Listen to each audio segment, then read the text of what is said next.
El antiguo Oriente Medio y Mesopotamia conforman una vasta región y una de las cunas de la civilización.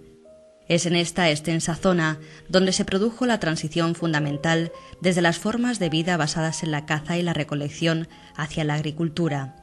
Es aquí donde por primera vez fueron levantados templos y ciudades, donde primero se trabajó el metal, donde apareció la escritura y donde surgieron grandes reinos e imperios. El corazón del Oriente Medio es Mesopotamia, país entre ríos, como la llamaron los historiadores griegos. Esta inmensa área geográfica, casi 80.000 kilómetros cuadrados, comprende el actual Irak y zonas de Irán y Siria.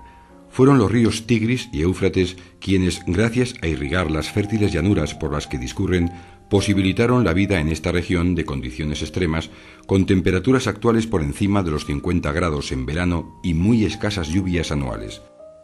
La tierra y el agua fueron los principales recursos, proporcionando abundantes pastos y una próspera agricultura. Los habitantes de Mesopotamia dispusieron de una gran variedad de animales como alimento.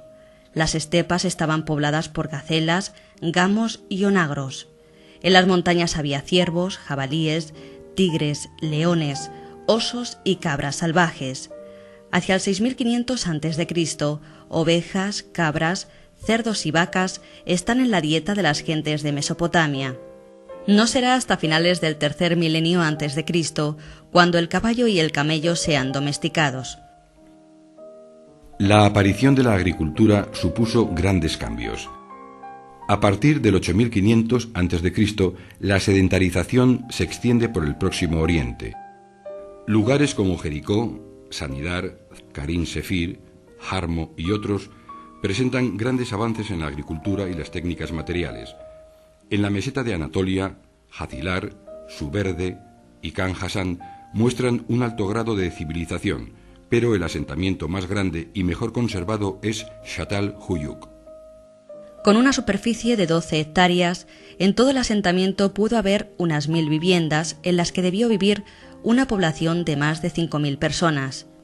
Hechas de muros de adobe y prácticamente pegadas unas a otras, la entrada a las casas se hacía desde el tejado, al que se accedía por una escalerilla.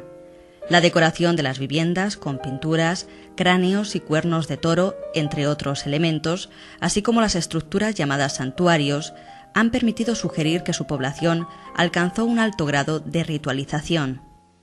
Hacia el sexto milenio, algunos lugares evolucionados, como Hasunna o Samarra, presentan una cerámica decorada con motivos geométricos. Más importante aún que estas culturas fue la de Tel Halaf, entre el 5600 y el 4500 a.C. Sus habitantes desarrollaron nuevos conocimientos técnicos y crearon una de las más hermosas cerámicas de toda la historia de esta región. Poco tiempo más tarde, en el sur mesopotámico tiene lugar un floreciente poblamiento. Las gentes venidas quizás del este o del sur iraní llegan atraídas por los recursos naturales de la zona, agua abundante, exuberantes palmerales y condiciones para la caza y la pesca. Los yacimientos más significativos fueron los de Eridu, El Obeid, Uruk y Yemdet Nas. El Obeid, entre el 4800 y el 3750, presentó los rasgos de una sociedad evolucionada y una organización teocrática. El período Obeid es característico por sus singulares viviendas, siendo Tel Maddur, en Irak, uno de los lugares mejor estudiados.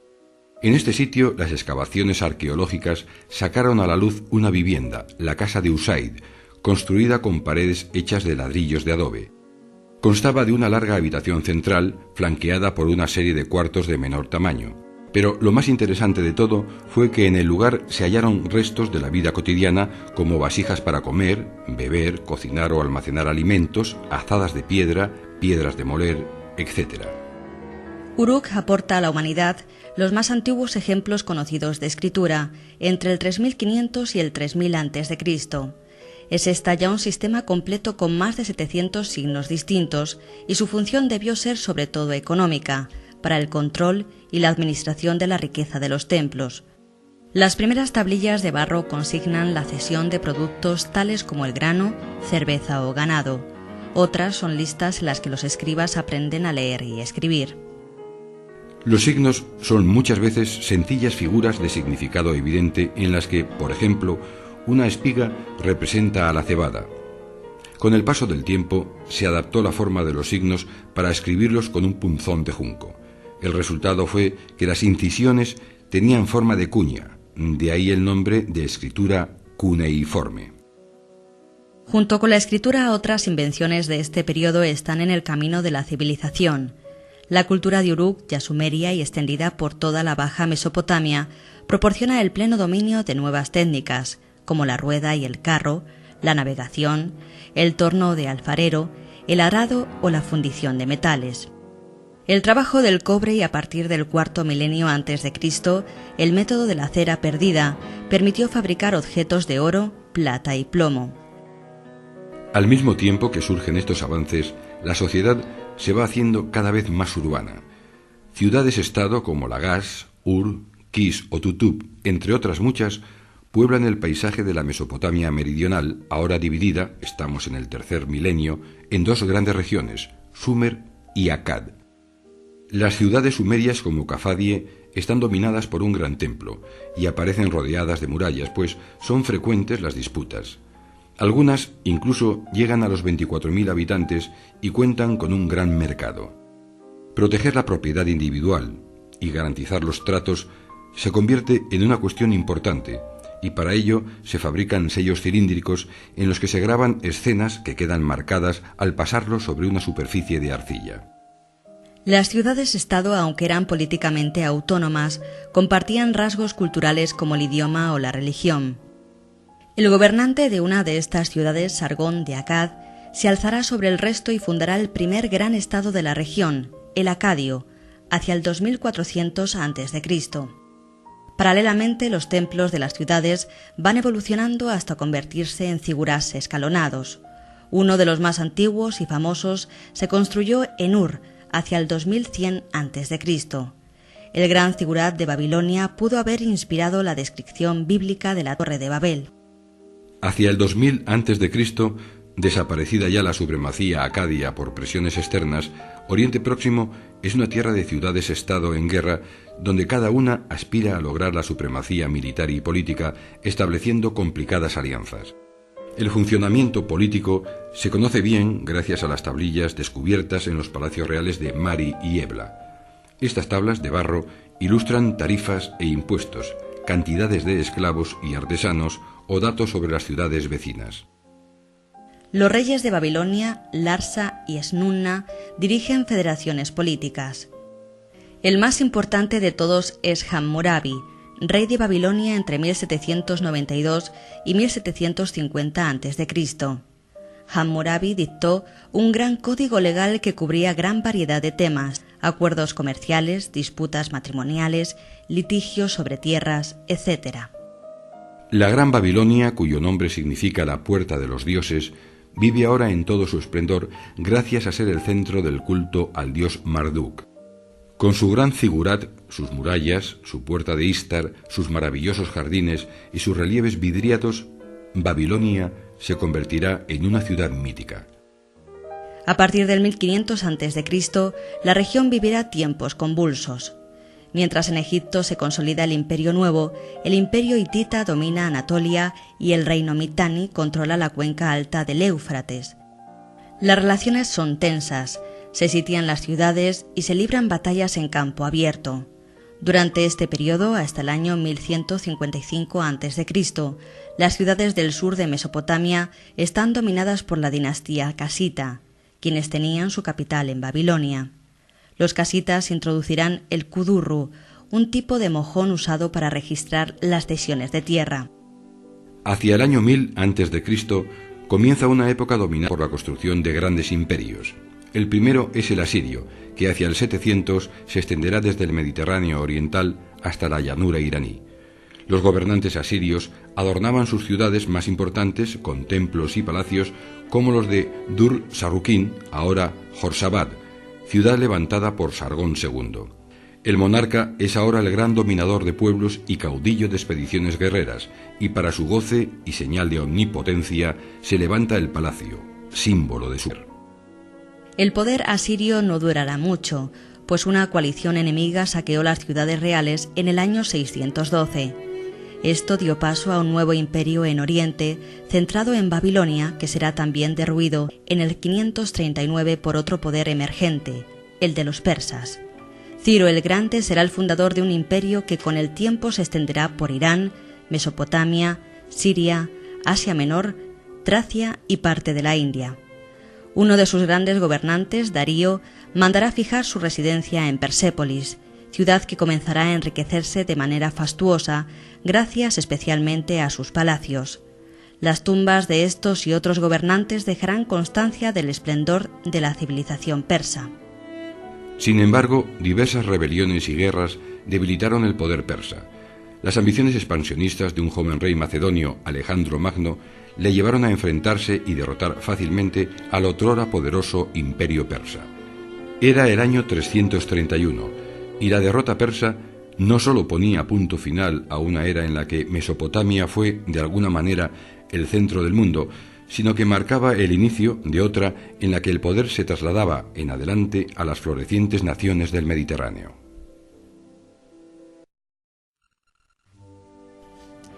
El zigurat era uno de los elementos más característicos de Mesopotamia. Muchas ciudades incluían, junto al templo de su dios tutelar, un zigurat que constaba de varias plataformas superpuestas sobre las cuales había un templo. Los primeros zigurats los construyó Ur-Nammu, primer rey de la tercera dinastía de Ur, hacia el 2100 a.C. Estos zigurats fueron edificados en Ur, Eridu, Uruk y Nippur. En toda Mesopotamia se han encontrado zigurats en 16 yacimientos, aunque otros se conocen solo por los textos. El zigurat de Ur, uno de los mejor conocidos y cuya reconstrucción hipotética observamos, era llamado Etemenninguru, casa cuya alta terraza inspira terror, siendo dedicado al dios Luna, conocido como Nanna o Sin. Contaba con planta rectangular y 3 pisos, hasta una altura total de 43 metros. 3 largas escalinatas se cruzaban en ángulo recto y conducían al templo alto. El zigurat fue construido con adobe secado al sol, así como una gruesa capa externa de ladrillo cocido. Se desconoce la naturaleza exacta de las ceremonias que se celebraban en el alto santuario. El historiador griego Heródoto, al hablar del zigurat de Babilonia, dice que allí se celebraban las nupcias sagradas de una sacerdotisa con el dios, un ritual cuya finalidad era asegurar la prosperidad del país. Los antiguos egipcios llamaban a su país Kemet, es decir, la Tierra Negra, para diferenciarlo del desierto que lo rodeaba, o de Red, la Tierra Roja, que ocupa el 90% del país. La Tierra Negra no era otra cosa que el fértil limo que el Nilo depositaba durante la inundación anual, hasta donde podían llegar sus aguas. Para los egipcios, esto señalaba la llegada del dios Hapi, el dios del río, quien traía consigo riqueza y prosperidad. El caudaloso Nilo forma a su paso un inmenso y fértil valle. La zona sur recibe el nombre de Alto Egipto. Tras un trayecto de unos 6.000 kilómetros, el río, a medida que se acerca al mar, se subdivide en diversos brazos, que los griegos llamaron delta, por la semejanza con la letra de su alfabeto. Es el Bajo Egipto. Al este del río se extiende el montañoso desierto oriental, que desciende hasta el Mar Rojo. Al oeste, el desierto occidental, solo roto por la presencia de unos cuantos pero valiosísimos oasis. La historia de Egipto comienza hacia el año 3100 a.C., cuando Narmer unifica el Alto y Bajo Egipto en un solo reino y establece la capital en Menfis. Hacia el año 2600 a.C. comienza el Imperio Antiguo, un periodo de paz y prosperidad durante el cual se construyó la primera pirámide en Saqqara. Con la cuarta dinastía se pasa de la pirámide escalonada a la pirámide propiamente dicha, cuyos mejores ejemplos encontramos en Gizeh. Hacia el año 2200 a.C., Egipto comienza una etapa de fuertes convulsiones, en la que el estado se fragmenta y la capital se traslada a Heracleópolis. Una guerra civil estalla entre esta ciudad y Tebas, de la que saldrá vencedor Mentuhotep II, príncipe tebano. Con él comienza el Imperio Medio, un periodo de expansión en el que se mejoran la administración y el ejército o se conquista Nubia por parte de Sesostris I.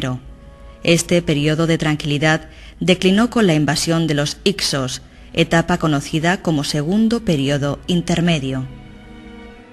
Hacia el año 1550 a.C., de nuevo el poder se traslada a Tebas. Egipto vive entonces su mayor esplendor durante el Imperio Nuevo.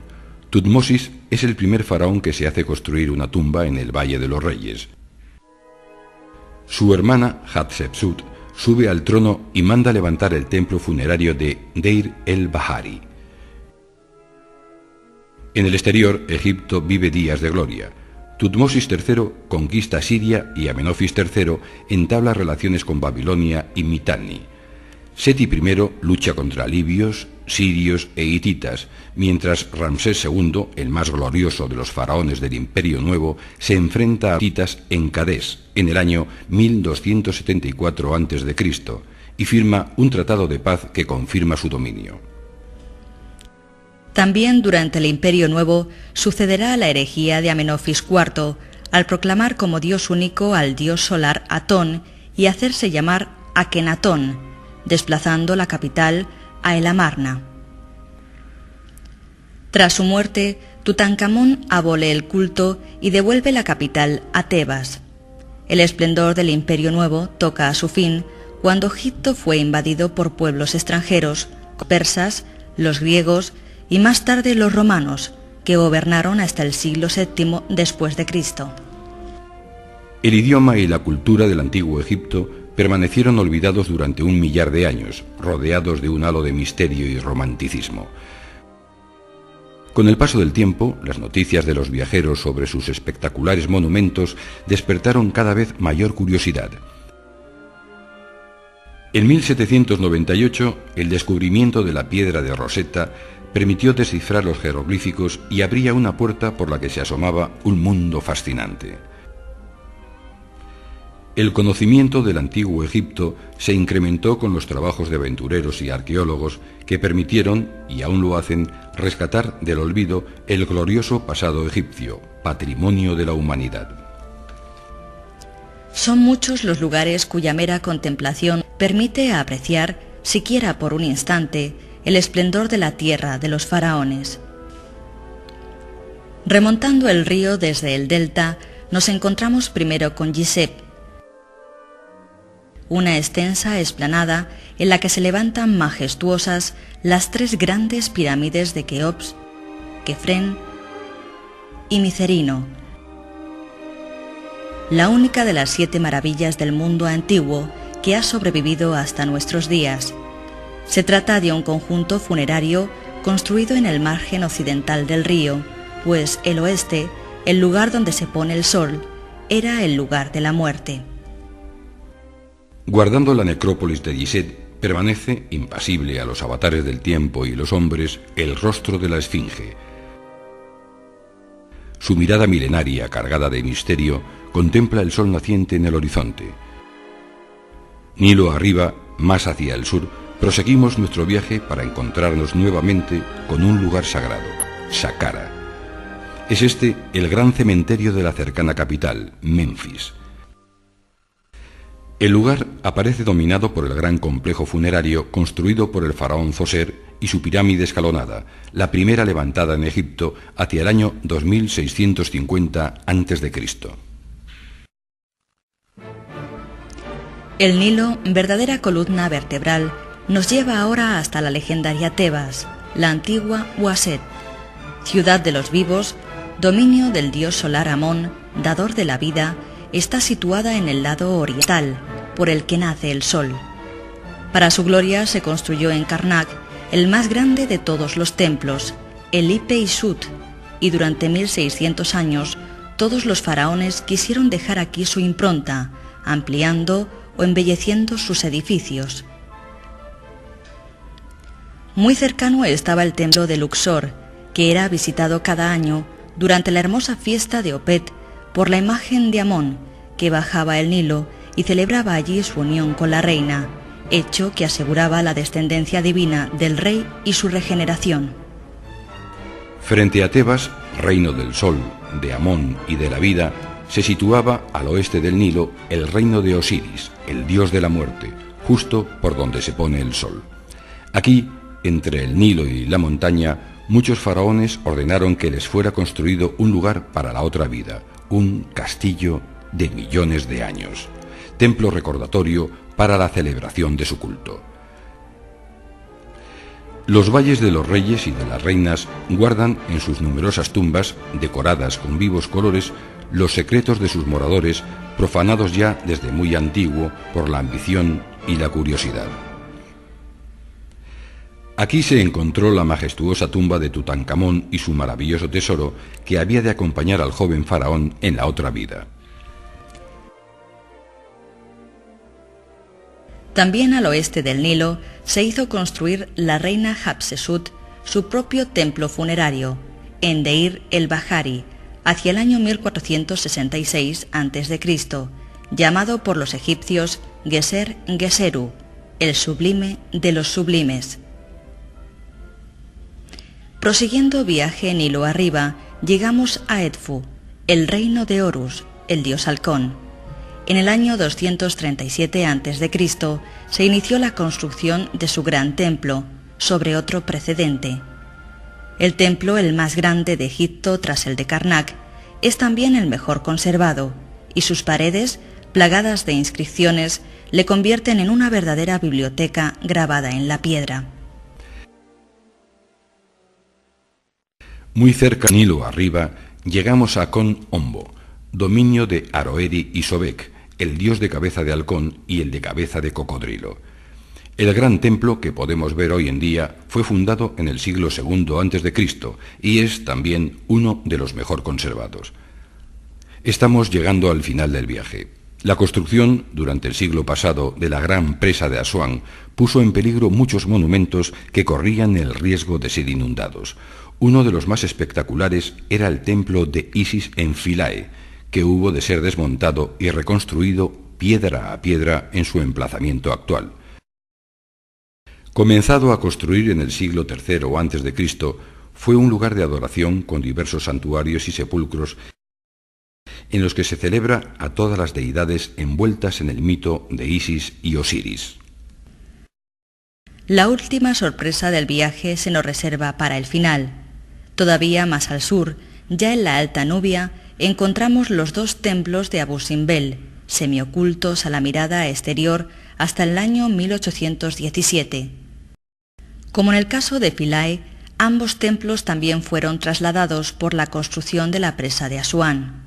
Moderno trabajo faraónico, fue necesario seccionar más de 1000 bloques de piedra, algunos de ellos de más de 30 toneladas de peso. Las colosales estatuas de Ramsés II guardan de miradas ajenas el interior de la impresionante construcción y advierten al curioso de que está en presencia de algo más que un hombre, de una divinidad.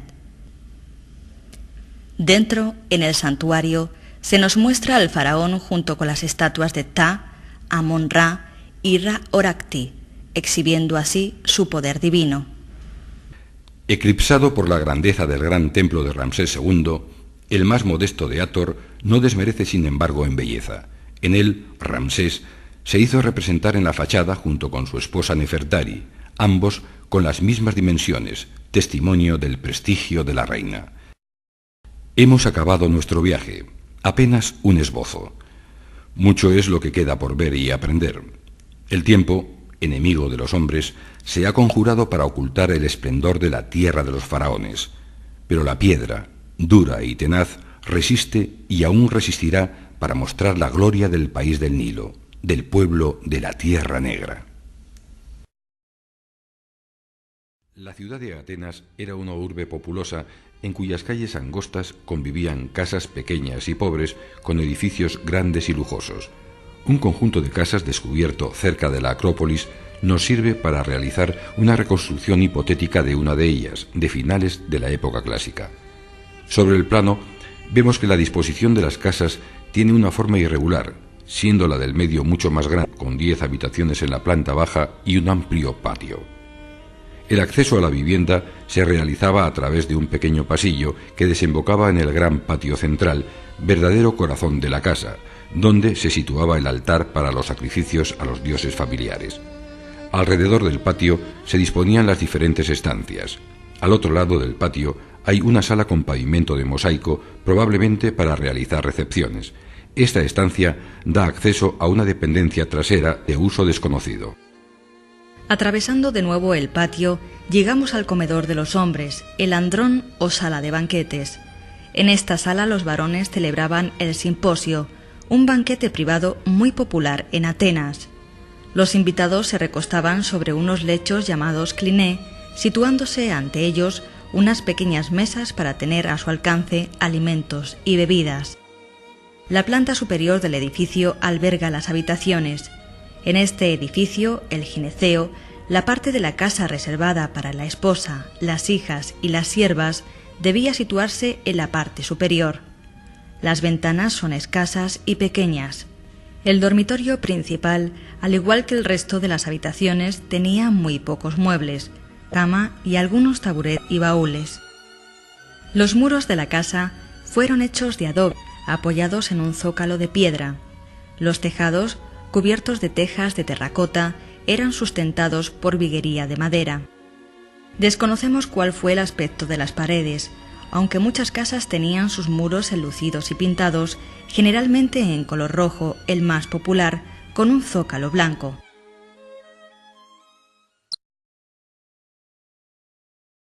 Todas las ciudades griegas antiguas contaban con una acrópolis, la parte más alta de la ciudad, que servía como lugar de defensa ante eventuales ataques y santuario para los dioses locales. La Acrópolis de Atenas es la más famosa y su disposición actual data de la época de Pericles, en el siglo V a.C.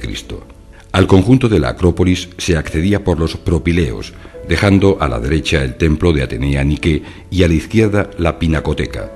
Las dos estructuras principales eran el Partenón y el Erecteion. Estos edificios se complementaban con otros menores como el recinto del Olivo Sagrado, el Brauronion o la Calcoteca.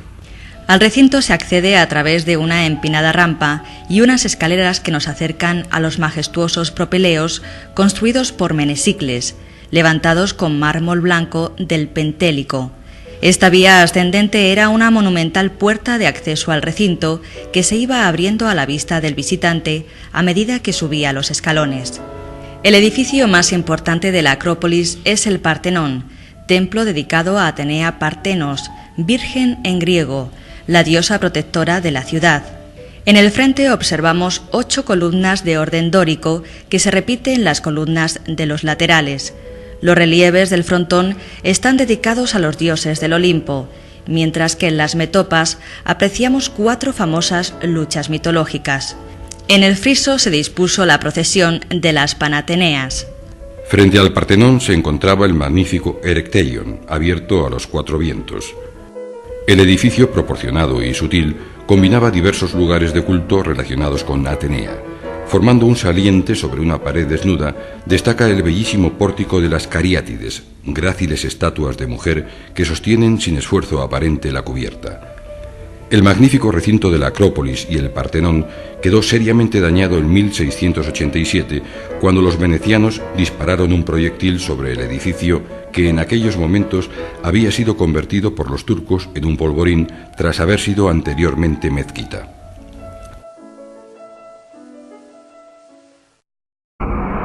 La Roma imperial, una ciudad moderna en el mundo antiguo. Tenía un estadio para 50.000 personas, agua potable para 1 millón.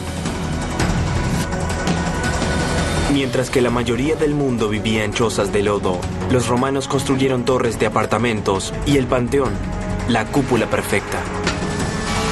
Todo sin la tecnología con la que nosotros contamos. ¿Alguna vez te preguntaste cómo?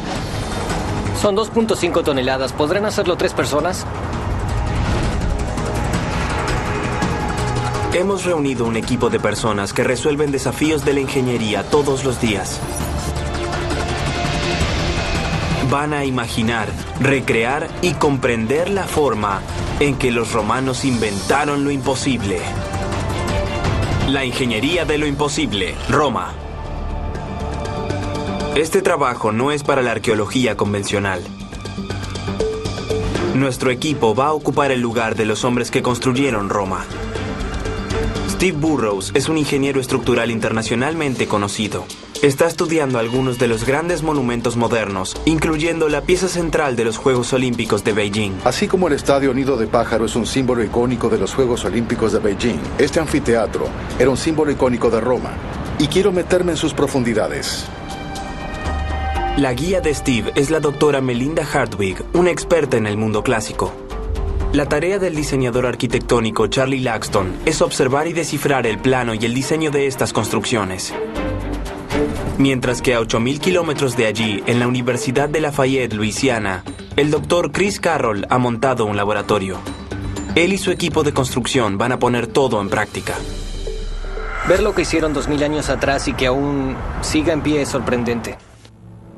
Una construcción antigua romana eclipsa a todas las demás y aún domina el horizonte.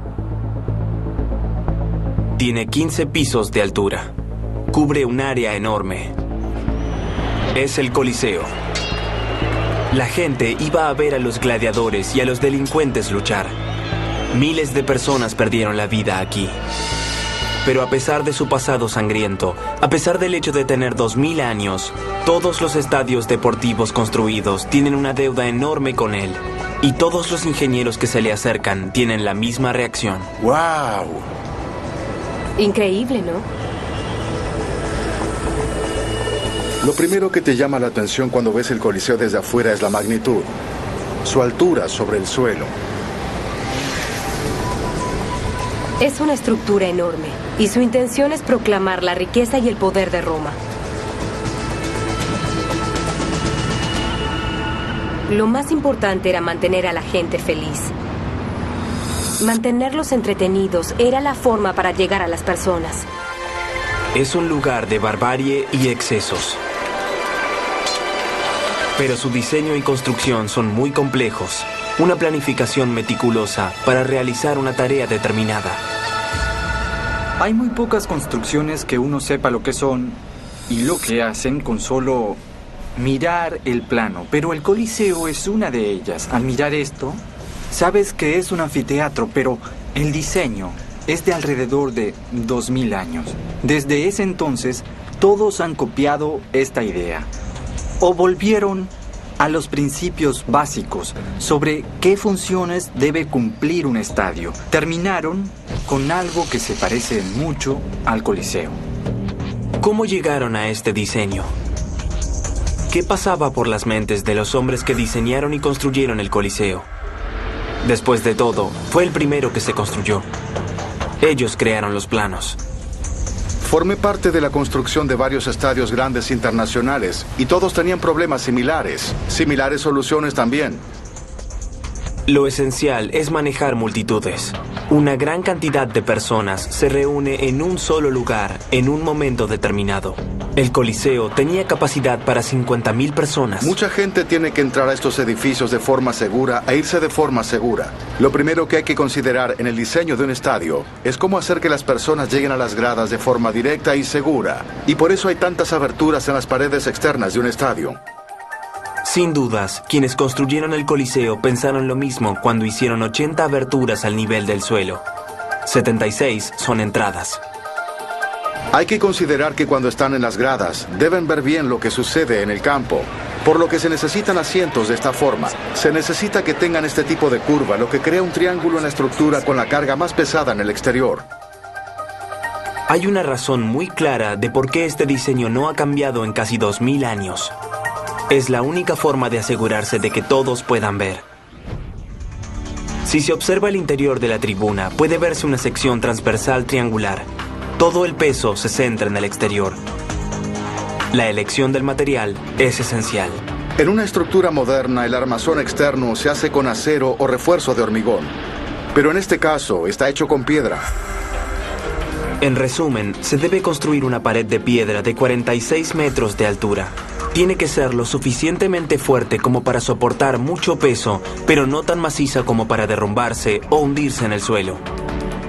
Ese es un desafío en cualquier época. Pudieron haberlo hecho de muchas formas. Una de ellas es construir una pared maciza, pero habría sido muy pesada, o colocar más peso en los cimientos. La respuesta de los constructores fue reducir el peso mediante la creación de 240 aberturas en la pared externa. Pero había algo más. Estos son arcos, una forma que se ve una y otra vez en las construcciones romanas. Le dan al Coliseo su forma distintiva, pero también son muy complejos de hacer. ¿Los eligieron solo porque se ven bien? ¿O hay alguna otra razón? En el laboratorio de Lafayette, Luisiana, Chris Carroll y su equipo van a averiguarlo. Es hora de hacer un pequeño experimento. Vamos a mostrarles por qué los romanos usan arcos en las construcciones en lugar de vigas. Hemos hecho 2 muestras aquí. Una es una viga típica y la otra es un arco. Ambas tienen el mismo grosor, ancho y hormigón con la misma resistencia. Y ahora vamos a comenzar a cargarlas para ver cuánto pueden soportar. La ventaja obvia de una viga es que es más fácil de hacer que un arco. Pero ¿qué sucede cuando Chris comienza a colocar mucho peso sobre esta?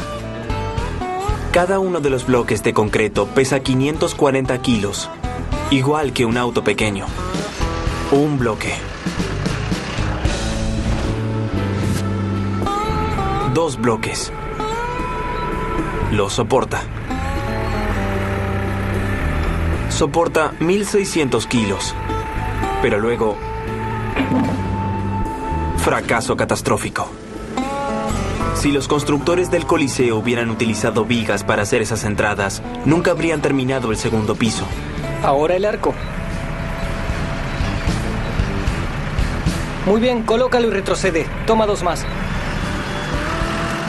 Incluso con todo el peso que Chris coloca, 6 bloques igual al peso de un camión, el arco no se rompe. Esto es 2 veces la cantidad que utilizamos para romper la viga, pero el arco aún no se rompió. Los arcos de los romanos no eran solo para decorar, sino que tenían un propósito estructural. Lo que hoy en día se les enseña a los ingenieros en construcción, lo descubrieron los diseñadores del Coliseo. Un arco es fuerte porque está en compresión. La fuerza de la estructura y la fuerza de la tierra se empujan entre sí. Pero una viga está en tensión. Literalmente se quiebra. En el Coliseo lo que se ve es que el arco es el bloque fundamental, es el elemento estructural básico.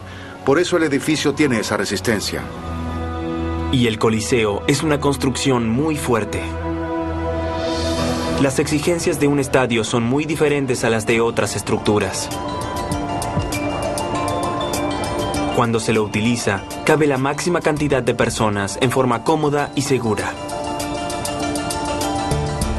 Estas paredes radiales están cubiertas con asientos y los asientos están llenos de personas. El peso es la cuestión. El peso de la gente dentro del edificio tiene mucha importancia y de hecho no es solo el peso de la gente dentro del edificio. Tocan música, saltan, bailan y los espectadores siguen el ritmo de la música y eso puede imponer mucha fuerza sobre la estructura. Una persona que pesa 68 kilos podría saltar y caer con una fuerza de 800 kilos. Si 40.000 hicieran lo mismo, se enviaría una onda de choque a través de la estructura y esta debería soportarla. Cada una de estas paredes puede absorber la fuerza de muchas personas moviéndose a la vez. Si se hubieran construido como las paredes comunes, se habrían derrumbado. Steve descubre cómo los romanos lo hicieron. Es un tipo especial de arco, lo que los ingenieros modernos llaman arco de descarga. Esto funciona así. El peso cae y se extiende por todos lados, por eso se llaman arcos de descarga. Alivia la tensión y transfiere el peso a las partes más fuertes del estadio. Estos arcos se construyen en la pared. Su trabajo consiste en distribuir las fuerzas que hacen presión en la parte superior. Se dirigen a puntos fuertes especialmente construidos, en este caso, grandes bloques de piedra travertino. Es como la iluminación de un edificio. Este es el travertino. Es la principal estructura de soporte de carga del estadio, cortada en grandes bloques. Aquí está la fuerza. Son los huesos del esqueleto de este estadio, por donde todo el peso del estadio se transmite al suelo. Cada bloque pesa 2,5 toneladas y hay millones de bloques solo en la pared externa. Para Steve, esto plantea una pregunta muy sencilla. ¿Cómo los movieron? Si hoy construyéramos este estadio, utilizaríamos muchos diseños y equipos. Los romanos levantaron bloques de piedra de 2 toneladas a 50 metros de altura. Es igual a un edificio de 15 pisos. El misterio para mí es cómo pudieron hacerlo, qué equipos utilizaron. La mejor pista puede estar a 5 kilómetros al norte en el Vaticano. Melinda llevó a Steve a ver una estructura que alguna vez adornó una tumba antigua. Perteneció a una familia de constructores que vivió en la época del Coliseo y tiene la imagen de un dispositivo extraordinario. Esta, sin dudas, es una de las máquinas que habrán utilizado para colocar los bloques grandes en su lugar. El principio de esto es muy sencillo. Estas son las cuerdas para levantar y estos los sostenes que se utilizaron para mover el mástil. Esta rueda es el motor de la máquina, así que algunas personas, estas 5 personas que aparecen en la escena, podían levantar mucho peso al caminar en la rueda, como una rueda de hámster. ¿Así se construyó el Coliseo? No hay otras imágenes contemporáneas de una máquina como esta. ¿Cómo podemos saber que funciona? ¿Cuánto peso podría levantar? Hay una manera obvia de obtener estas respuestas. Construir una. En Luisiana, el doctor Chris Carroll llamó a David Girouard para que lo ayudara. Pocas personas construyen máquinas complejas con madera hoy en día, pero él es una de ellas. Ya lo veremos. Muy bien. Construimos estructuras bastante complejas, sobre todo para el campo petrolífero y el ferrocarril. Debo admitir que me divertí mucho. David convirtió la estructura de la tumba en un diseño y luego la hizo en madera. Los romanos deben haber utilizado bueyes. Él utiliza un camión de 10 ruedas para llevar las piezas hasta el lugar. La magnitud de la construcción se basó en el tamaño de la rueda. Pensamos que la rueda tenía que tener al menos 4 metros de diámetro para que un hombre pudiera pararse en ella y caminar sin golpearse la cabeza. Así que la rueda es el motor de la grúa. Si se mantienen las proporciones de la imagen de la tumba, se obtiene un brazo de 9 metros de largo. Lo que haremos con la grúa es montarla aquí y luego la empujaremos hasta el lugar de Roma. Esta grúa va a funcionar desde una posición fija. Los romanos tenían que moverlas de ellos todo el tiempo. Tenemos una idea de cómo la han desplazado. Creemos que la colocaron en la rueda y la hacían mover sobre ella y utilizaban eso como fuerza para el transporte. Para que funcione, siempre necesitará estar sujeta. Se entierran 5 postes en el suelo. Las cuerdas del brazo se enrollan en los bloques y se aseguran.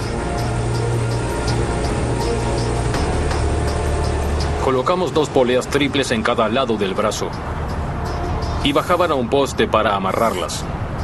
Así que estas cuerdas del brazo sostienen todo el peso cuando está suspendido. La grúa ahora está lista para la prueba.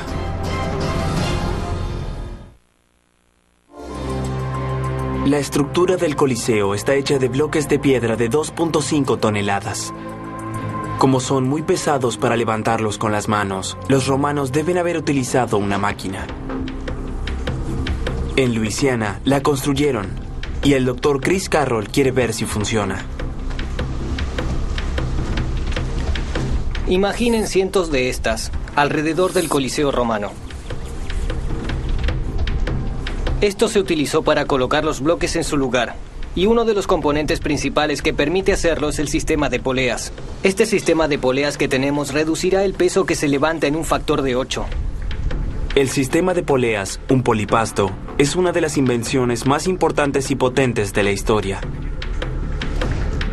Cada vez que la cuerda pasa por el motón, su longitud se duplica.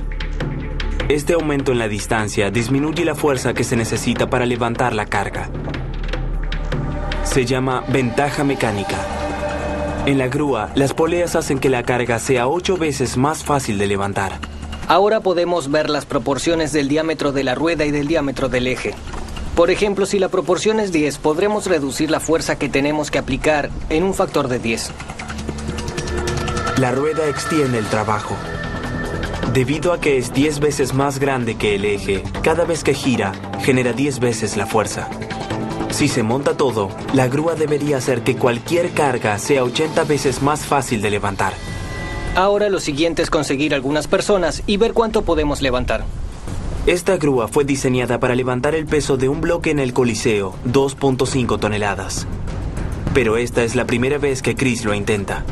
Así que eligió un bloque de prueba de 540 kilos. Los romanos tenían esclavos para el trabajo pesado.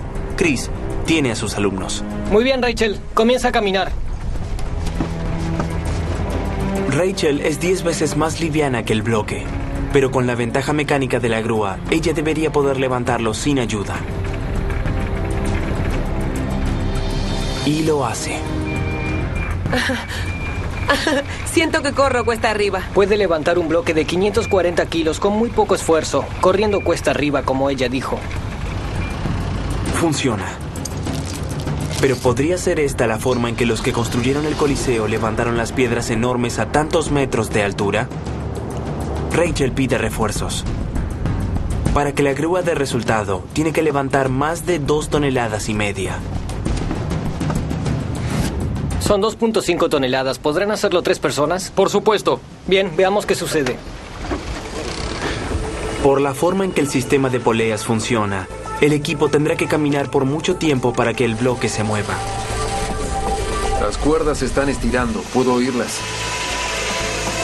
Puede oírse la tensión en las cuerdas y en la madera. Los sitios de las construcciones modernas son lugares llenos de ruido.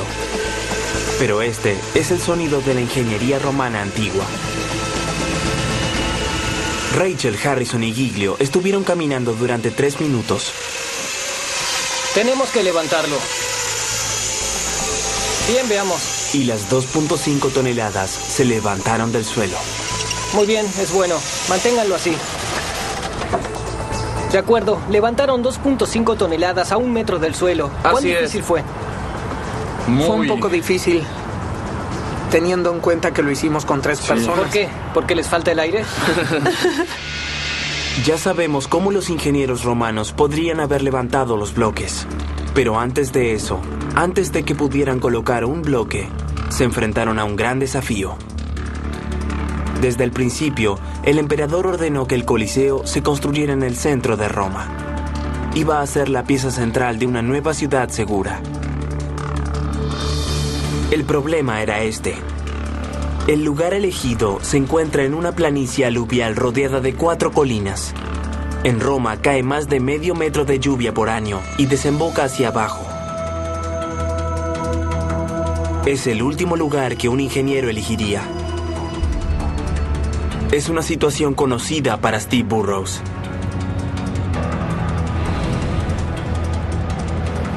No elegiría este sitio como el mejor lugar para construir un estadio, pero es común que los ingenieros no tengamos muchas opciones en la ubicación de la construcción. Lo que se puede hacer es tratar de encontrar el modo de solucionar los problemas con los que te encuentras. Los ingenieros imperiales diseñaron esta construcción sabiendo que a menos que hicieran algo, el área debajo del escenario, llamada hipogeo, se iba a inundar.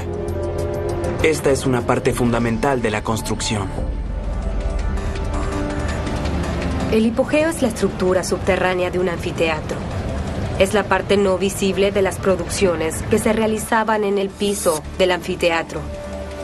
En el hipogeo había áreas donde se guardaba la escenografía. También había jaulas para los animales y un área para que los gladiadores descansaran. Todo lo que los espectadores no veían sucedía en el hipogeo. El desafío es mostrar todos los componentes de un espectáculo sin que los espectadores piensen cómo sucede. Para lograrlo, el espacio debajo del escenario debe ser amplio y no puede estar lleno de agua.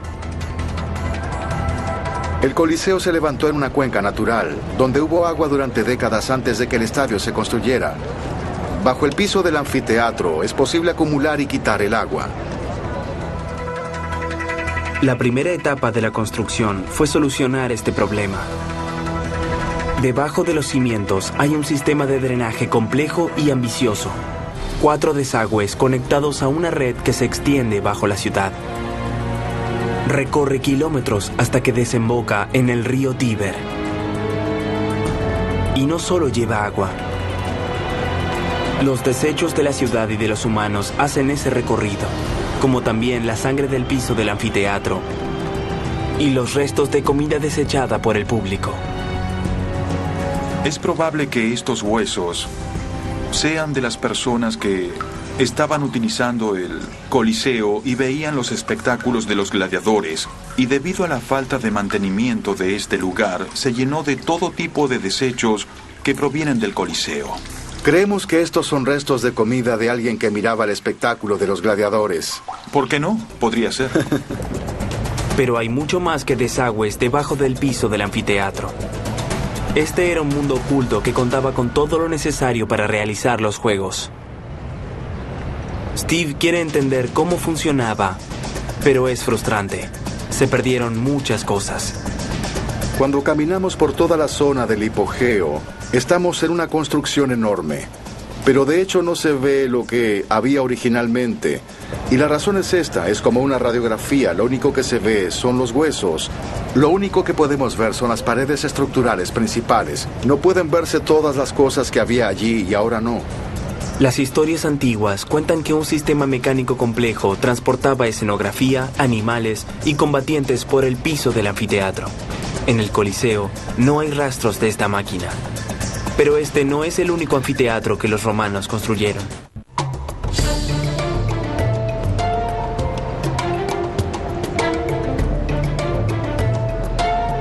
Montar los juegos de gladiadores era una operación enorme.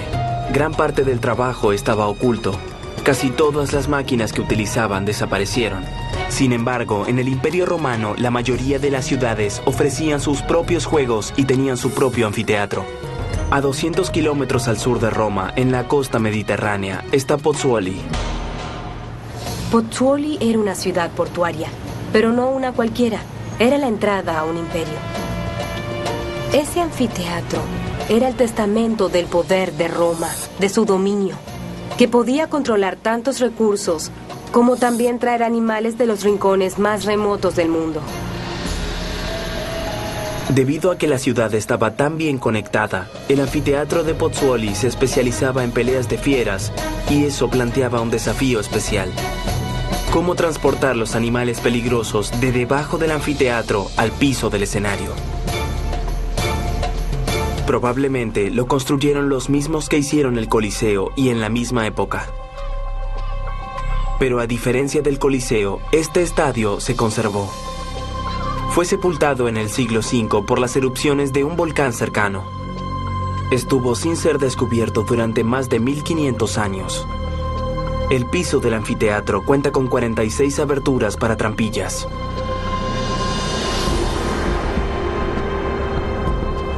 El edificio es como un iceberg.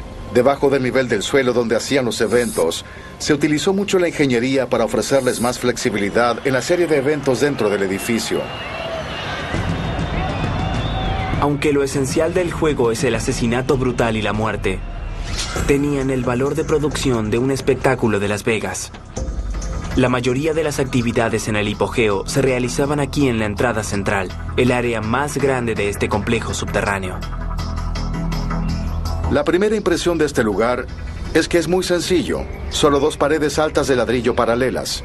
Pero puedo ver que están llenas de agujeros. Tienen que estar allí por alguna razón. Creo que estos agujeros están para apoyar madera. Los romanos colocaban la madera en el hueco de este lado y la levantaban hasta aquí. Luego la bajaban y la colocaban a esta altura, lo que les permitía crear todo tipo de plataformas y rampas en esta posición para poder llevar cosas al piso del estadio. Cosas como carros, soldados o gente a caballo. Muchas cosas pudieron haber sucedido aquí. Es un espacio muy flexible. Estas estructuras ya no existen porque eran temporales. El organizador de los juegos podía tener un piso falso o un área de espera o una rampa lo suficientemente fuerte como para soportar a un elefante. Todo cambiaba según lo requerido.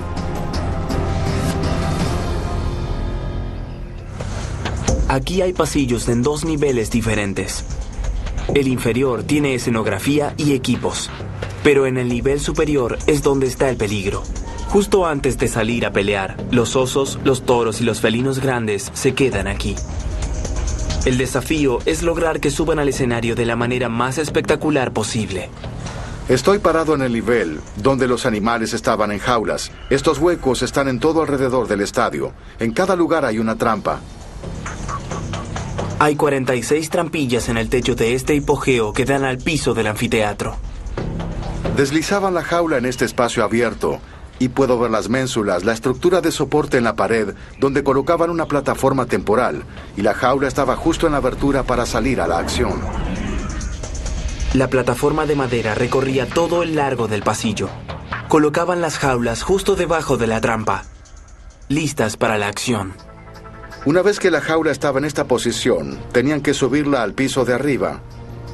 Lo hacían con un sistema de contrapeso que pasa por esta muesca de aquí. Así que podían bajar el contrapeso y levantar la jaula. Pero hay mucha distancia entre este nivel y el piso de arriba.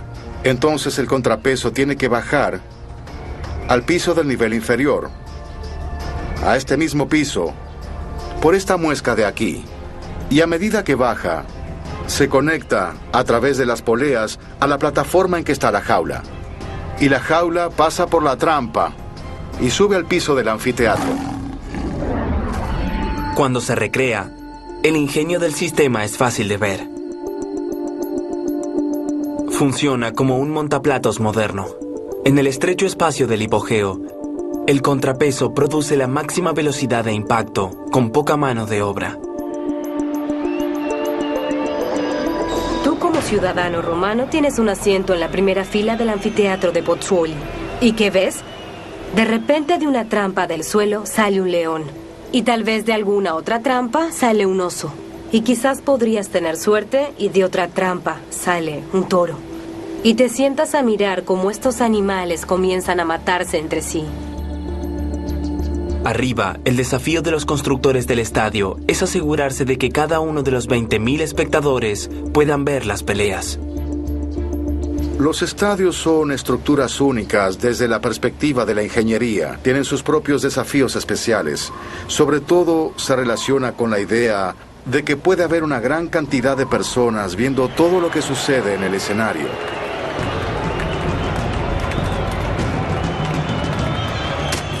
Todo se pensó y diseñó para poder hacer un espectáculo asombroso. Pero si nos alejamos y miramos el dibujo más grande, sucede algo un poco diferente. Porque de hecho orientaron el estadio de tal forma que está situado de esta manera. Por lo tanto, el sol da la vuelta al edificio de esta forma durante el día. Y en este asiento se encuentra el patrón de los juegos. Los romanos construyeron los anfiteatros para permitir el paso del sol. Están alineados de modo que el hombre que está en el mejor asiento, el hombre que pagó para organizar los juegos, nunca le dé el sol en la cara. También es importante la idea de esta forma elíptica, que la gente esté cerca de la acción. Tener gente en ambos lados o delante de uno da una sensación de intimidad y entusiasmo. Sientes que formas parte, todos forman parte de la acción y aumenta la emoción. Es un gran diseño para un estadio. Cuando construyeron los estadios, los ingenieros de Roma reunieron enormes recursos. No solo piedra y músculo, sino también ingenio y organización en una escala sin precedentes. Pero esto era un lujo. Se trataba de entretener. A medida que la ciudad crecía y la población crecía, se enfrentaron a un desafío que significaba la vida o la muerte. ¿Cómo se les suministra a 1 millón de personas agua potable?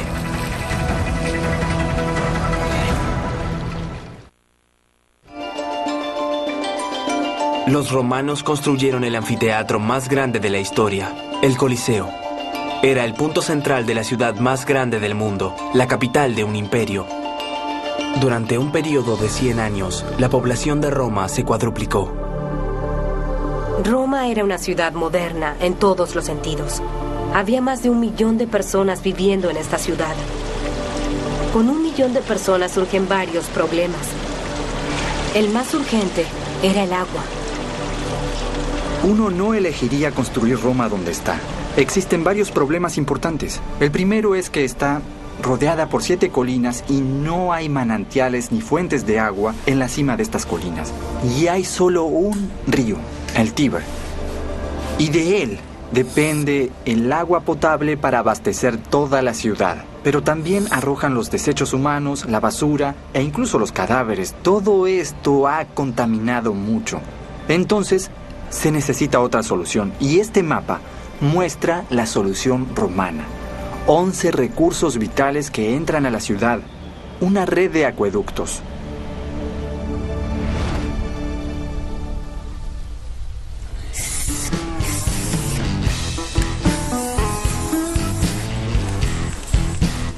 Un acueducto romano es una gran máquina. Puede tener más de 80 kilómetros de longitud. El equipo de Chris Carroll quiere ver cómo todas las piezas trabajan juntas.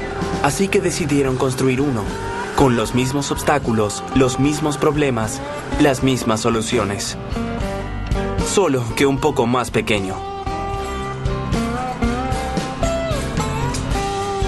Vamos a establecer la línea de la pared para el acueducto y luego vamos a dibujar con lápiz en el hormigón donde estará la pared y asegurarnos de que todo esté medido.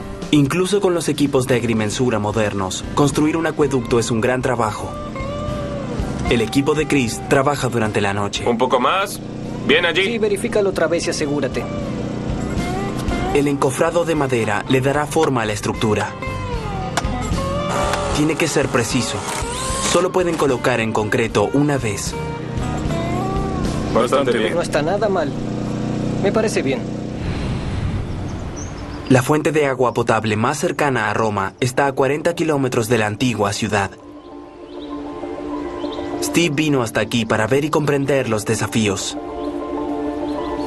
Obtener el agua de aquí significa cruzar colinas, valles y una llanura abierta.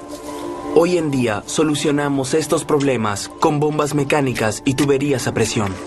Este es tu casco. Gracias. Lo único que tenían como ayuda los ingenieros antiguos era la gravedad. El hecho de que el manantial se encuentre 300 metros más alto que la ciudad.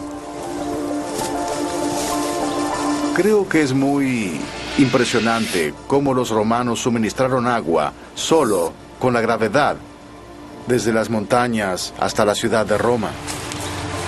Las limitaciones son evidentes y hacen las cosas difíciles. Los ingenieros no podían ir por las montañas, entonces tuvieron que atravesarlas. Y luego, utilizando solo un nivel de líquido simple, tenían que obtener la inclinación perfecta. Si el ángulo era muy superficial, el agua no llegaría a Roma. Si era muy pronunciado, erosionaría las paredes y el túnel se derrumbaría. ¿Qué tipo de inclinación tienen que tener estos túneles? La inclinación era muy baja. Hablamos de 30 por 300, es decir, 30 centímetros cada 300 metros. Por eso, por lo general, tenían que hacer un acueducto más largo que la distancia real. Mantener esa inclinación precisa significaba que los ingenieros tenían, en efecto, que hacer un trabajo extra. Construir en curvas y buscar un camino más largo. Este acueducto recorre 80 kilómetros, aunque el camino real solo 40. La mayor sorpresa para mí sobre los acueductos es la exactitud de la construcción. Y lo que hicieron fue tener puntos de referencia de agrimensura entre 1 y 60 metros en toda su extensión. Entre estos puntos los túneles pueden serpentear y la altura puede cambiar significativamente. Pero lo constante es que la base aumenta en esa inclinación, desde las montañas hasta la ciudad de Roma, a 40 kilómetros de aquí. La ingeniería moderna de túneles utiliza máquinas de perforación de gran escala, guiadas por láseres y equipadas con cabezales de corte de diamante. Estas máquinas pueden perforar las montañas 75 metros por día. Los romanos no tenían máquinas, solo hombres. Y las paredes aún tienen las cicatrices de su trabajo. Podemos ver muy bien los signos de excavación. Podemos saber la dirección en que venían porque, obviamente, cavaron a mano. Estas son las marcas en la pared. ¿Qué tipo de equipos utilizarían? Algo con un pico. Sí. ¿Estos agujeros de aquí arriba, sabemos lo que son? Estos agujeros eran para colocar una vela. Debemos entender que estaban en un lugar subterráneo sin luz. Entonces, la tecnología romana para cavar equivalía a solo un pico y una vela. Si hubieran comenzado en un extremo y continuaban excavando, incluso con equipos trabajando todo el día, les habría llevado unos 1300 años terminar los túneles de este acueducto. Quizás solo podía haber 2 o 3 personas trabajando en el túnel. Se habría avanzado muy poco. Pero lo que los romanos hicieron fue excavar a lo largo de la línea, pozos verticales y pozos horizontales. Los romanos cavaban en la montaña cada 60 metros. Esto creaba muchos lugares de trabajo, lo que permitía que cientos de hombres excavaran al mismo tiempo. Los derrumbes de túneles sucedían con frecuencia y los romanos utilizaban concreto para repararlos. Colocaban un encofrado de madera y luego el concreto. Steve puede ver la prueba de estas reparaciones en el techo del túnel. Creo que puedes ver, ¿ves este corte aquí? Como el techo está a 2 niveles diferentes. Aquí es donde se colocaba el encofrado contra la superficie para que pudieran colocar luego el hormigón por aquí atrás para mantener la superficie con el encofrado en su lugar. Y luego lo quitaban y queda esta forma despareja en el techo. Esto muestra cómo lo construyeron. Steve investigó kilómetros de túneles de acueductos en los montes Apeninos. En su viaje, se dio cuenta de que están revestidos con un material especial. Adriano, esto es muy interesante. Este es el material que vimos a lo largo del túnel, pero aquí podemos verlo bastante expuesto. ¿Qué es exactamente y cómo se hizo? Esto se llama cochivesta. Básicamente significa cerámica rota. Y podemos ver los fragmentos de cerámica dentro de esta mezcla a base de cemento. Y esto creaba un cemento completamente hidráulico. Era resistente al agua. El cemento hidráulico no solo es resistente al agua. Su composición química especial le permite estar bajo el agua. Esto hace que sea el material perfecto para reparar fugas. Así que podían utilizar esto incluso bajo el agua. ¿En serio? Sí, solo tenían que hacer algunas capas nuevas. ¿Todo el sistema se basa en este material? Exacto, sí. Si hoy tuviéramos que construir estos acueductos, el desafío sería el mismo. La diferencia es que ahora tenemos diseños y equipos mucho mejores. Los romanos utilizaban acueductos para abastecer de agua al imperio. Estos conductos majestuosos transportaban agua desde un manantial de las montañas hasta el centro de la ciudad. En el lugar de prueba en Luisiana, el acueducto modelo está terminado. Pasaron 3 meses desde que Chris colocó el concreto y su maravilla en miniatura contiene todos los elementos que se encuentran en una versión romana más grande. Un acueducto es mucho más que solo un montón de arcos en un valle. Hay 5 componentes diferentes además de la fuente de agua. El primero es el túnel. El segundo es el sistema de tuberías, que desemboca en una zanja cubierta, que desemboca en la parte expuesta del acueducto, que es la pared, y luego la arcada. Solo cuando se ven todas las piezas juntas, realmente se entiende la visión y la técnica del ingeniero. Pero el terreno entre la fuente y la ciudad no tiene una pendiente llana. Se caracteriza por tener valles profundos. El agua podía recorrer valles profundos gracias al cambio de altura en el sistema de tuberías. Como pueden ver detrás de mí, la colina de allí es más alta, lo que generará más presión para que el agua pase por el sistema de tuberías y suba por la colina. En la pendiente, el agua gana velocidad y presión, lo que hace que suba la otra pendiente. Una solución que funciona en cualquier escala.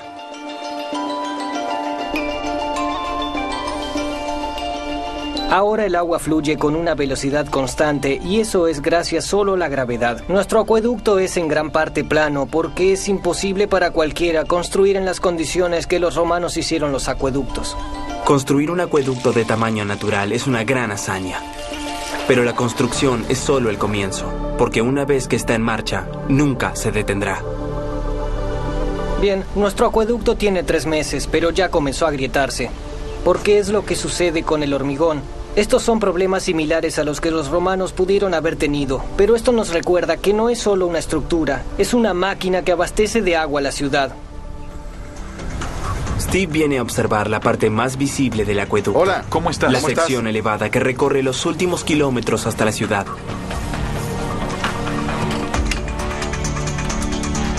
¿Estamos listos? Sí. El hecho de que ahora está en ruinas significa que se puede ver con exactitud cómo funcionaba y cómo los ingenieros lo diseñaron desde el principio para asegurarse de que el agua nunca se acabara.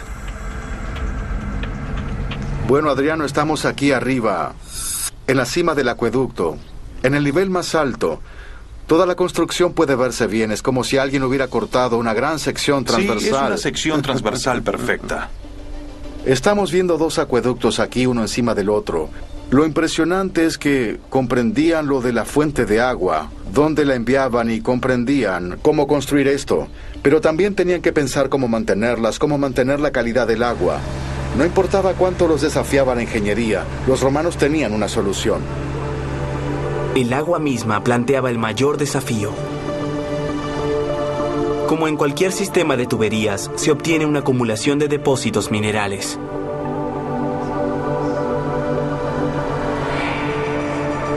Así es como limpiaban el acueducto inferior. Lo que puedo ver es una piedra que sobresale del pilar. Esto solo ocurre una vez cada 8 o 9 pilares. Y de hecho puedo ver que cortaron algunas piedras en esta posición aquí. Creo que el contrafuerte tiene dos objetivos. Uno es el sistema de estabilidad que le proporciona estabilidad lateral a todo el acueducto. Y el segundo es que es una escalera por donde podían subir y entrar al acueducto inferior para limpiarlo. Es un medio de mantenimiento y un medio de estabilidad. Típico de los romanos, construirlo una vez y usarlo 2 veces. El contrafuerte alcanzó los 90 centímetros, lo que reforzaba la estructura. Pero también hicieron una escalera, una forma de subir 12 metros hasta la parte superior. Eso significaba que los equipos de limpieza siempre podían tener acceso para mantener el flujo de agua a la ciudad. Cada romano consumía 1 metro cúbico de agua por día. Eso es 3 veces la cantidad de agua consumida por una familia estadounidense. Pero los romanos no solo dependían del agua, les encantaba. Para ellos significaba el poder, el éxito y el lujo. Y esa idea condujo a la creación de algunas construcciones increíbles.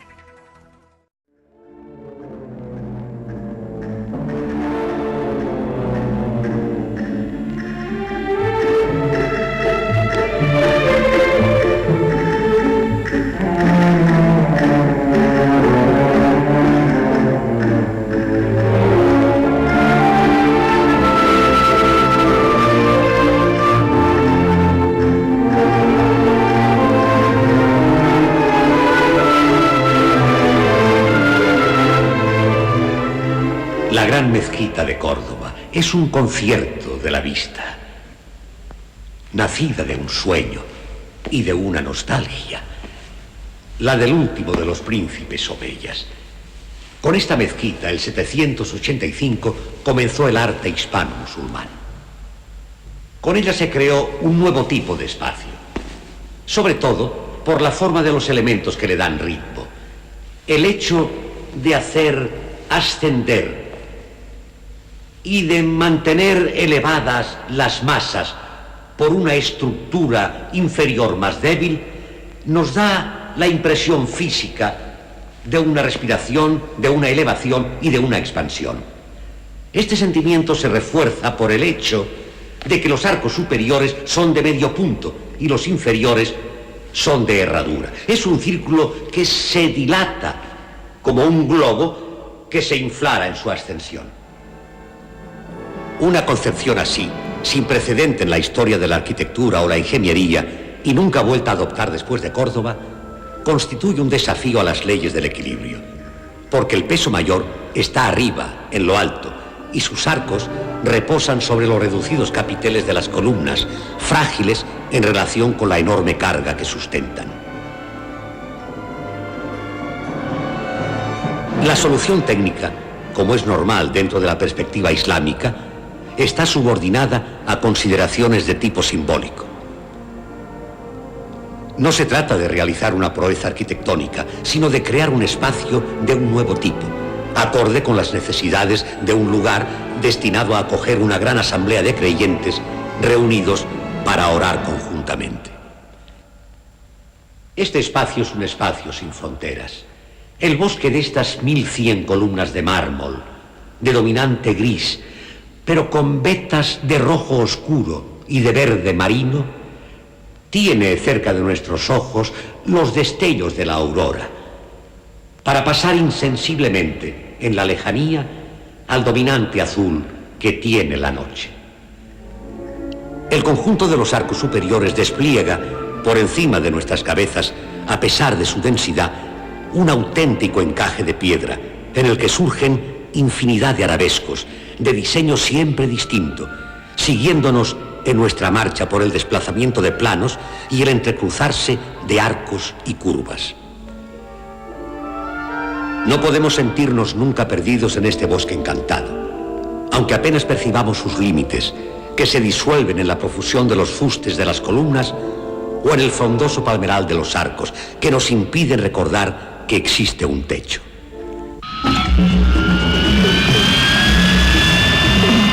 El ingenio humano no conoce límites. Su habilidad ha destruido casi todas las barreras y limitaciones físicas.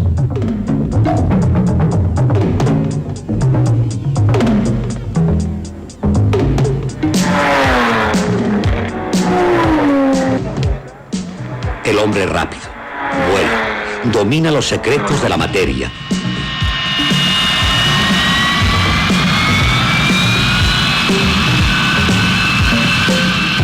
Ha realizado todos sus sueños. Sin embargo, en esta época del triunfo de la ciencia y la tecnología, no faltan quienes piensan que las relaciones entre el hombre y sus creaciones tecnológicas están comenzando a invertirse, si no es que ya se invirtieron hace tiempo. En la civilización occidental, los medios se han convertido en un fin. La ciencia y la tecnología ya no están adaptadas al entorno, no están al servicio del hombre.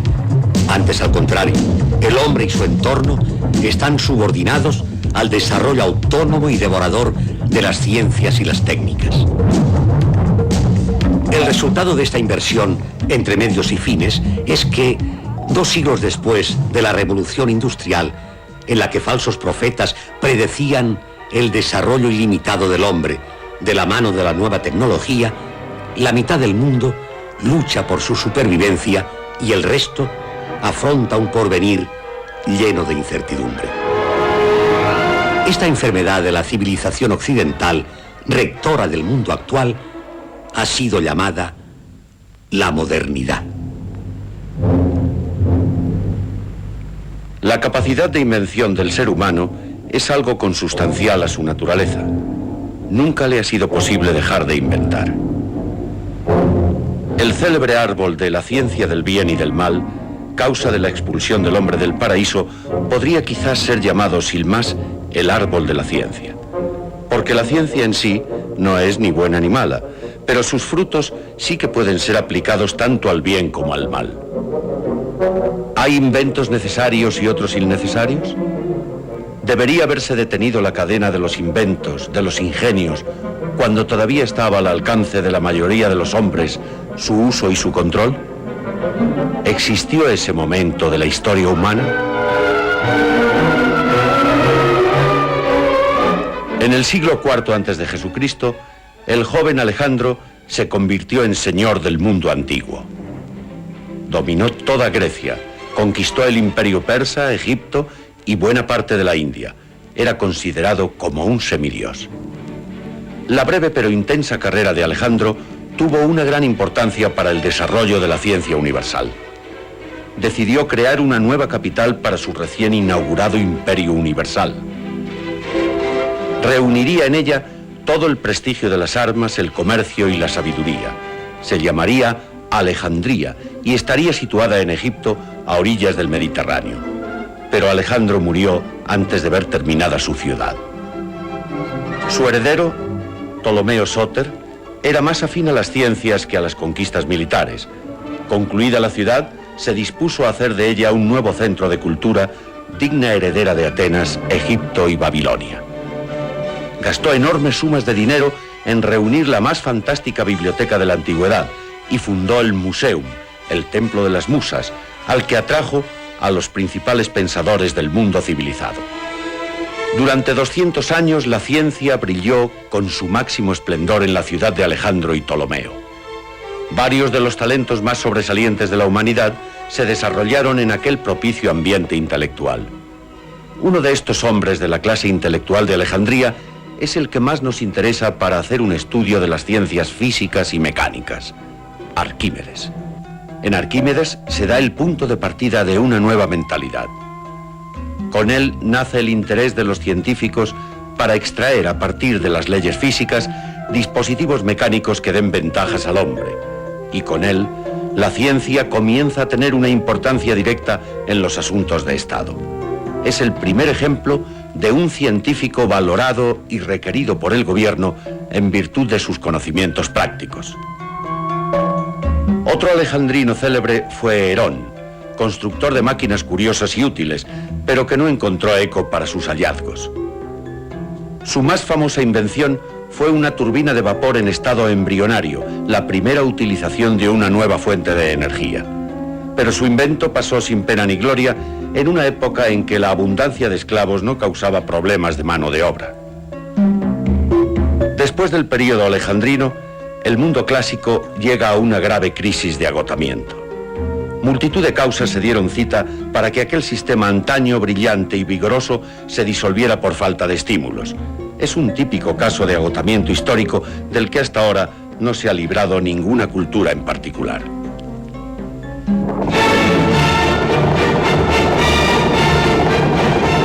Pero también ha sido una constante en la historia que cuando una cultura declina, otro pueblo más joven y vigoroso aparece en el horizonte lleno de energías.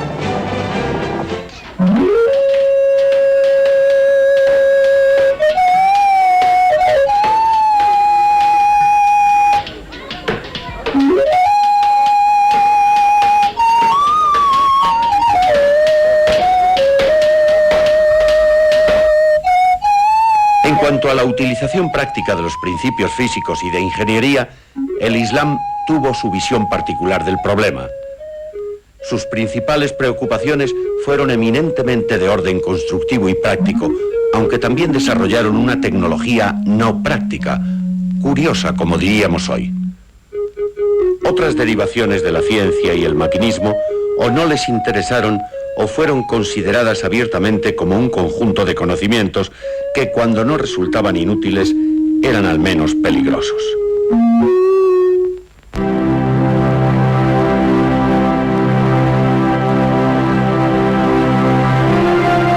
Excepto en ciertas regiones del Islam, el agua era escasa en el resto.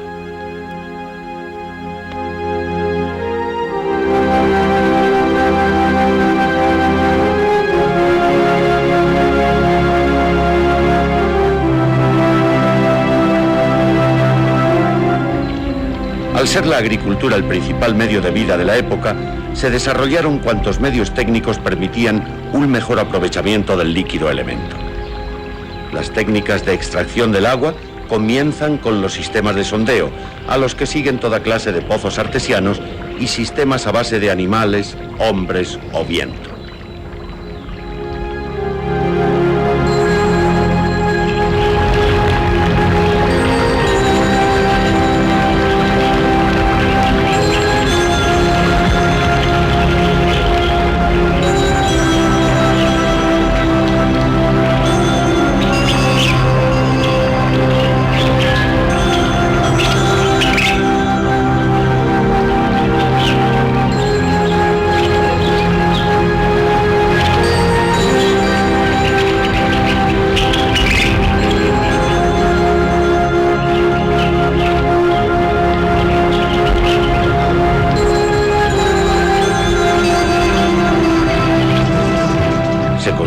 Canales, diques y represas para conseguir embalses y pantanos.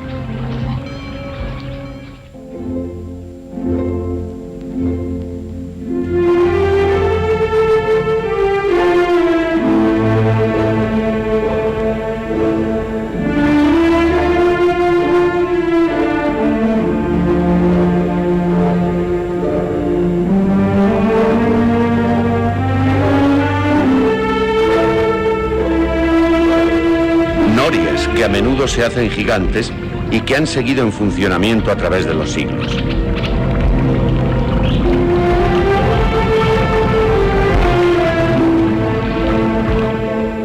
El hombro curvado, inclinado hacia la tierra, abreva el polvo con lluvia de perlas. Su parte superior dispara, cual arco sonoro, rayos de agua todo alrededor, comparable a las esferas celestes, pues sus efusiones parecen cometas combatiendo la sequía. Es un juglar que, encantado por el baile de las ramas, da volteretas armado de espadas brillantes. No creo que sea de sed que gima tanto, si las aguas corren por sus hombros. Más bien que ella sea cantadora y el jardín un bebedor, pues siempre bebida y cante van unidos.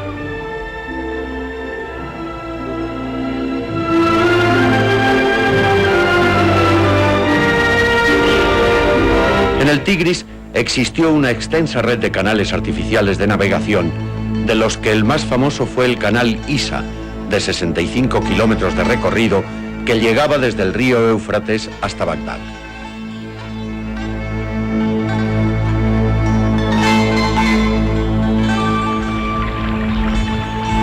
En las ciudades el agua era objeto de cuidadosa canalización y repartición.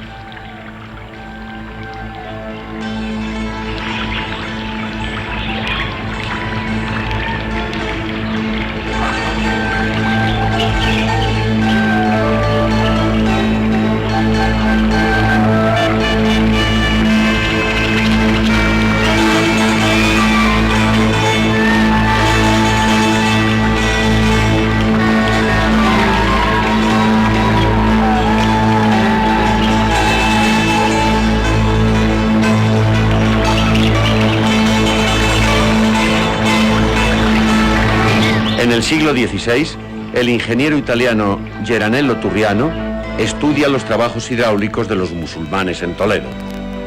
La tecnología árabe, basada en la presión del aire y del agua aplicada a fuentes, molinos y elevadores de agua, forman la base de los estudios de Torricelli.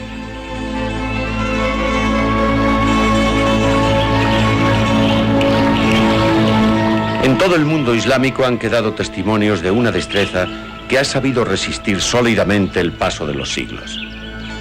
Otros conocimientos de física e ingeniería tienen su aplicación en las diversas industrias características de los antiguos países islámicos, como la industria del papel, introducido en Occidente por los árabes.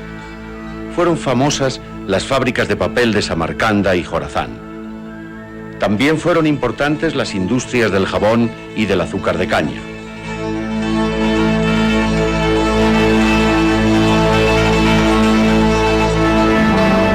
Y la construcción naval, a cuya técnica se deben aportaciones tan importantes como la vela latina y el timón de codaste.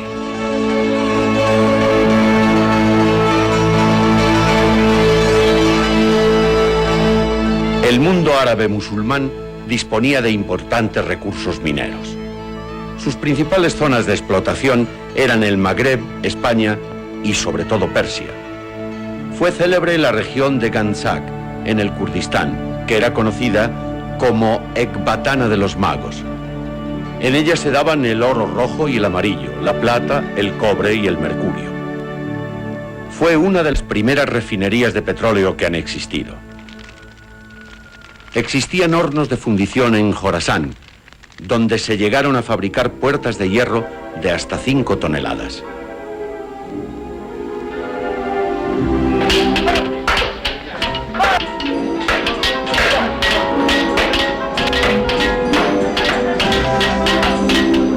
Se fabricaba acero en Samarcanda, sables en Chalak y Toledo, bronce en el Turquestán y en Mosul aparatos de precisión.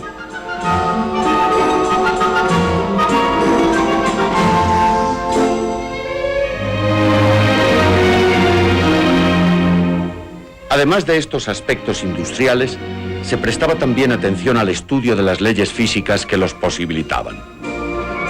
Un buen ejemplo nos lo aporta Tabit ibn Qurra, con su tratado de las máquinas simples, los hermanos Musa, y Al-Kazini, cuyos tratados sobre la balanza y los centros de gravedad vieron la luz en Bagdad en el siglo X.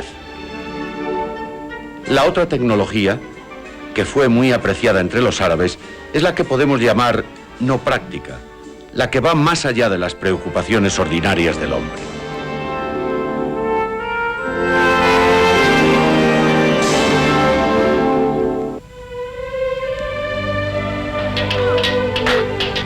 La civilización musulmana tenía los conocimientos para poder construir complicadas máquinas, al estilo de los antiguos alejandrinos.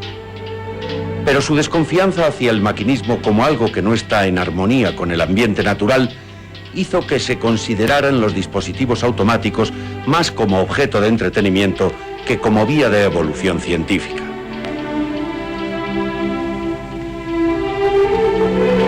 La célebre obra de Al-Jazari, dedicada a los artilugios mecánicos, es la más completa producción islámica en este sentido.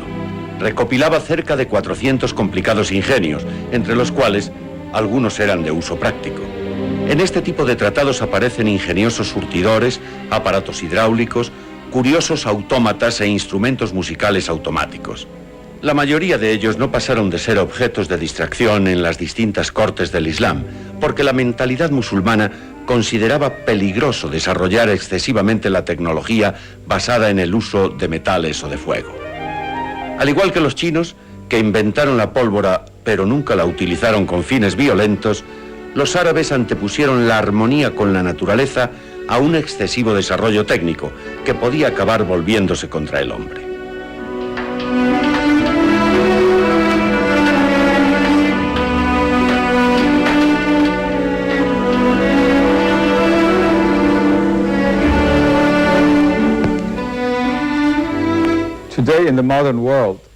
Hoy, en el mundo moderno, con frecuencia se considera a la tecnología como una aplicación de la ciencia, pero al mismo tiempo, los productos tecnológicos actuales están muy alejados del arte y de la belleza. En realidad, la pérdida del equilibrio entre el hombre y la naturaleza se relaciona directamente con el mal uso y la excesiva utilización de la tecnología, cuyos resultados están a la vista de todos. El Islam también desarrolló su propia tecnología. Llevó a cabo importantes avances, tales como la construcción de depósitos que han durado más de 1000 años, la creación de sistemas de irrigación subterránea, la construcción de importantes edificios que han sobrevivido a los terremotos durante cientos de años. También en el Islam se inventaron máquinas complejas siguiendo la tradición de Herón y Filón de Alejandría y de Arquímedes. Pero estas máquinas se concebían y construían principalmente para el entretenimiento, más que para un uso de tipo económico que destruye la relación inmediata entre el hombre y las fuerzas de la naturaleza. La ingeniería técnica islámica y por lo tanto sus logros mecánicos, aunque fueron bastante interesantes desde el punto de vista de estas ciencias, tal y como son vistas hoy en Occidente, son incluso más interesantes desde el punto de vista de que proporcionaron la base material de una espléndida civilización, sin necesidad de destruir el equilibrio entre el hombre y el mundo que le rodea. Utilizaron las fuerzas de la naturaleza de tal manera que no destruyeron los ritmos naturales y así permitieron al hombre vivir en paz y armonía con su entorno natural. La ciencia y la técnica musulmana resaltan un aspecto fundamental que acaso pudiera ser útil al considerar el enorme desarrollo que la tecnología occidental ha conocido en los últimos 100 años. No se debe perder de vista el conjunto al estudiar algunas de sus partes, pues lo más alto no debe ser sacrificado a lo más bajo. La ciencia debe conocer sus límites y no confiar en el progreso indefinido de algo que es finito por naturaleza.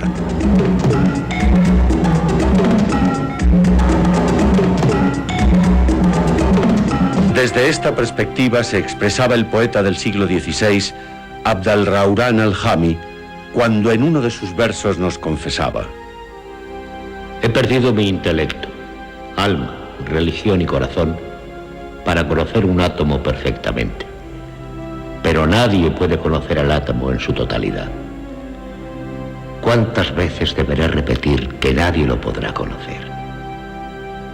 Así pues, adiós.